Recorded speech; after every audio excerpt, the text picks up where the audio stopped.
Hi,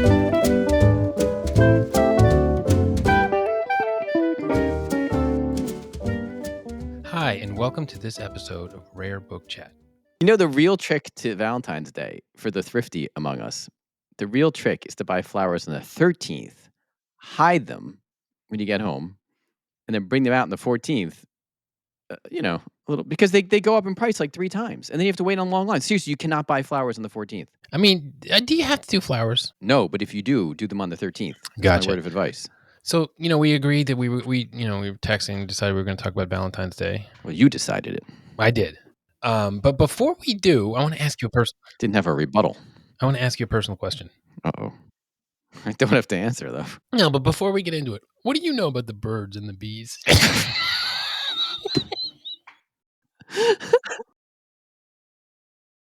I don't think anyone really talks about the birds and the bees. I know. I just thought. It's very quaint of you.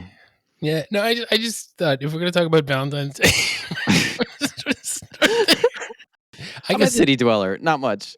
Good answer. I got this email from Blackwell's. They sent me a list of books. I think it's just for me. A personal email about the birds and the bees? But it's cool. It's a little e-list. And tell me about it. Well, I'll read the little thing.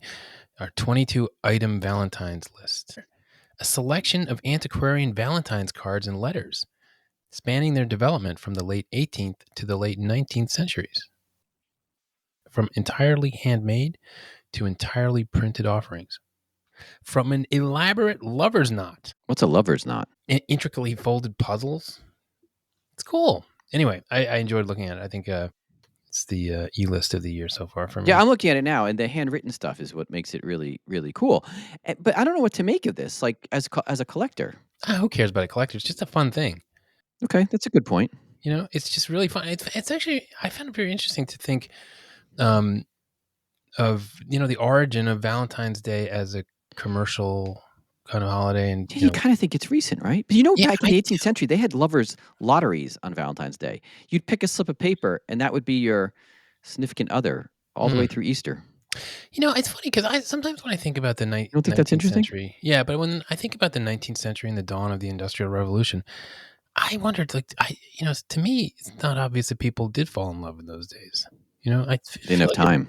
It would have been such a difficult existence, and so much work to do, and all that.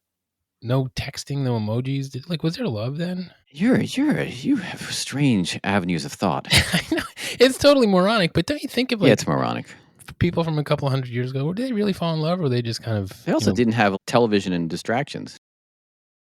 I know, but did they really love each other? You know what I mean? No, I don't know what you mean. Okay, I don't know. I don't even know. There was a lot more love poetry written back then than there is now. No one's writing love poetry now. No one. Really? No one. And let's go back to this catalog. Look at this. They're beautiful sentiments, handwritten, cut out in elaborate shapes. You're not doing that. You're not doing that for Valentine's Day because you're too busy. See?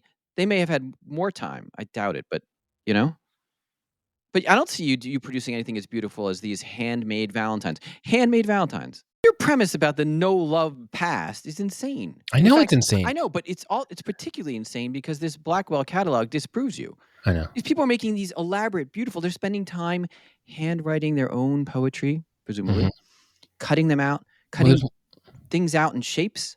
Yeah, it's beautiful. Yeah, you're not doing that. Me? Yes. No. Oh, the one lot here or item I enjoyed. There's veritable origami here. I know. They really do love each other. Look at all this. There's so much care. It's a craft thing, but it's also the beginning of mass-produced Valentine's Day gift exchange. And the recipient of these kept them. Think about this. Some of these Valentines in this Blackwell's catalog are from the 1700s. So it meant so much that the recipient kept it, and then the recipient's descendants kept it. Yeah.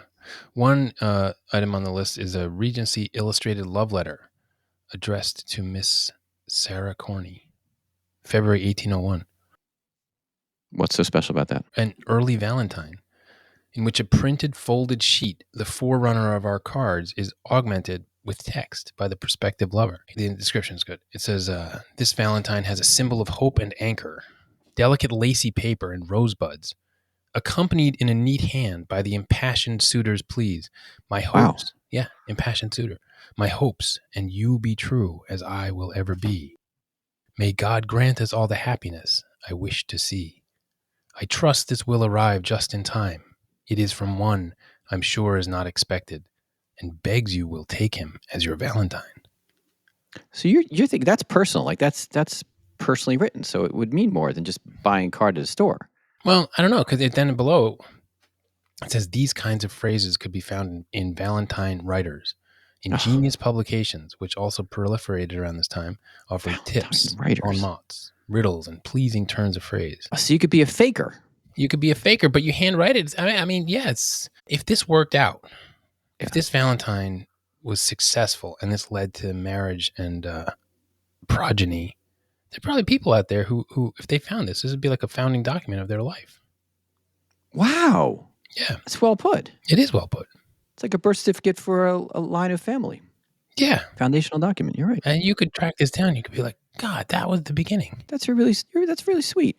But can I turn this a little bit? Because this is interesting. These are all handmade and they're beautiful. They were definitely in love. You're crazy, man. You're I know, crazy. but they're dead now. Yes, but can I say why? Mm, Look at these. Look at the effort put into these poems and these cards that are in the Blackwell's catalog.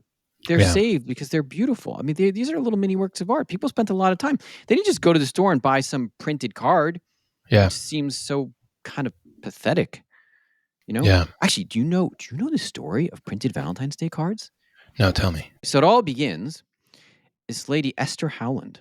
Esther Howland received a Valentine's Day card, handmade, whatever, from one of her father's business associates. This card landed in the right person's hands because her father operated the largest book and stationery store in Worcester, Massachusetts. Mm, So yeah, she's thinking, this was really cool. But imagine if I could make these and sell them yeah, and make them, with my dad's stationery. right. So she does that. She That's starts cool. designing these Valentine's Day cards for general consumption. Hmm. So you can buy like pre-canned poems and stuff on them. She gives them to her brother on one of his sales trips, thinking she's going to sell a few $100s, which is still a lot back in 1848, 1849. And her brother returned with $5,000 worth of orders. Wow. She's like, I got something here. So then she starts hiring all these women in town who can work out of their homes. She gives them these kits. Wow. She gives them kits to assemble these cards. And her business just grows and grows and grows. And she has all these different styles, pop-up cards, lace in them, Yeah. pulling all this great stuff. She invented American Valentine's Day card tradition. Wow. Then she would, you know what she would do? She had these catalogs. You could order your card, you'd pick the poem that you want, or you could buy the book. Then you'd cut out the poems and stick them in your card. Getting way impersonal, but she made a fortune. She called her company the New England Valentine Company. The whole company is based in the idea of Valentine's. She should be more well known. This is a big deal. It's interesting. But it is interesting to me to think of like the beginning of, using commercial printing and mass production to convey personal, intimate sentiments. It actually sounds gauche. If you're pitching it as an idea, I could definitely see her thinking, this might not work. Yeah. If she pitched that idea to me in 1848, I'd be like, no one's going to want that. Yeah. How did you feel when you first started getting emojis, when people send you a text message and you get an emoji? Yeah, it was cheesy, but now I like them. I was very resistant. And now I send them all. I'll send like a text that's only emojis, like 25 of You're them. an emoji guy. No, I'm not. I'm kidding. But I did. I remember when the emojis first came around. I was very resistant. I thought this is kind of taggy, and now it's just sort of commonplace.